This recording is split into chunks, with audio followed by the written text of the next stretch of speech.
வணக்கம். முதல் கட்டமாக திமுகவில் விசிக இப்போது இந்த மாநாடு நடத்துகிறேன்னு சொன்னாங்க இல்லையா?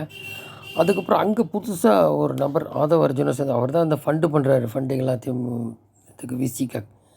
அந்த நபர் என்ன சொல்கிறாருன்னா, ஆந்திரா சட்டசபையில் சந்திரபாபு நாயுடு ஜெயித்தாலுமே தனி பெரும்பான்மை இருந்துமே ஜனசேனா கட்சியின் தலைவர் பவன் கல்யாணுக்கு துணை முதல்வர் கொடுத்துருக்காரு.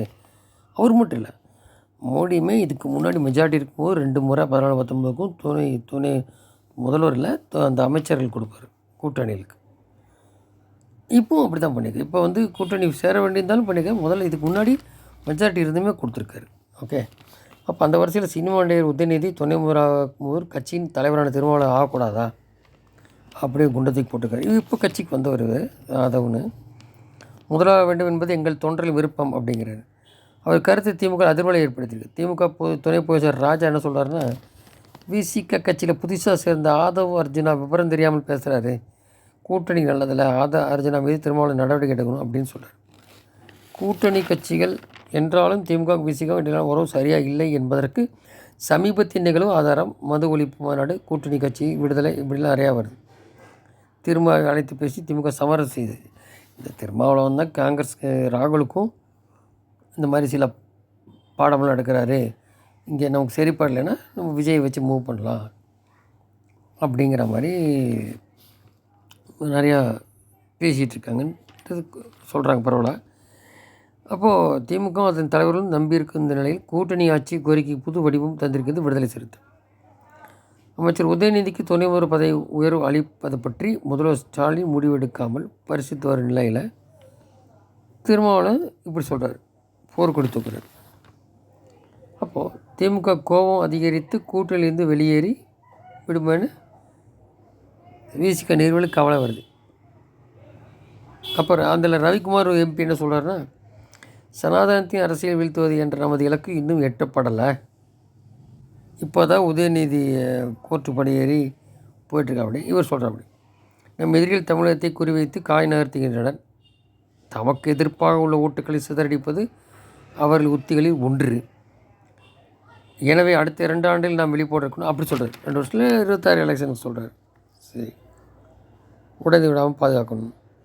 இப்போ ஒரு 4 எம்எல்ஏ ஷானவாஸ் உட்பட திமுக கட்சியின் 4 திரும்ப கட்சியில் வந்து ரவிக்குமார் போன்ற திமுக ஆதரவு நிலைப்பாட்டில் இருக்காங்க.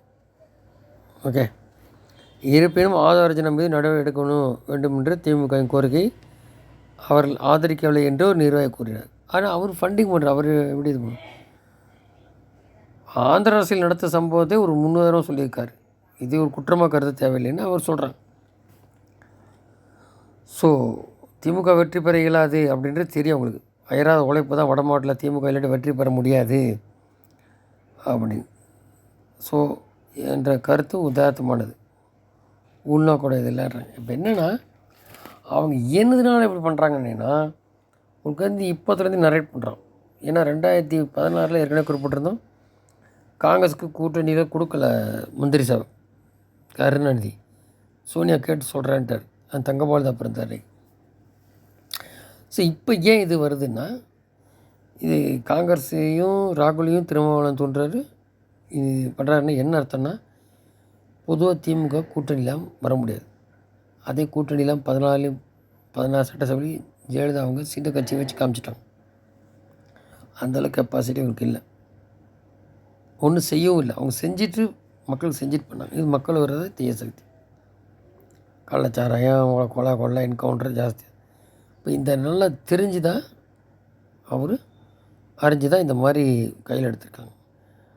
என்னென்ன இதில் அர்த்தம் என்னென்னா, அவங்க வந்து 200 தொகுதி நிற்கணும்னு சொன்ன ஸ்டாலினை அவ்வளோ இல்லை, நிறையா சீட்டு கொடுத்தா இருக்கும் அப்படின்ட்டு 130 140க்குள்ளே சீட்டு அவங்களுக்கு கண்டக்ட் பண்ண வச்சுட்டு பாக்கியெல்லாம் கூட்டணி பகிர்ந்துன்ட்டு அவங்க சப்போஸ் பழையபடி 90 சீட்டு கீழே போகணும். இது பண்ணாத மாதிரி கூட்டணி ஆட்சிக்கு இது பண்ணுறதுக்கு அந்தளவுக்கு வருமானது அப்புறம் பார்ப்போம்.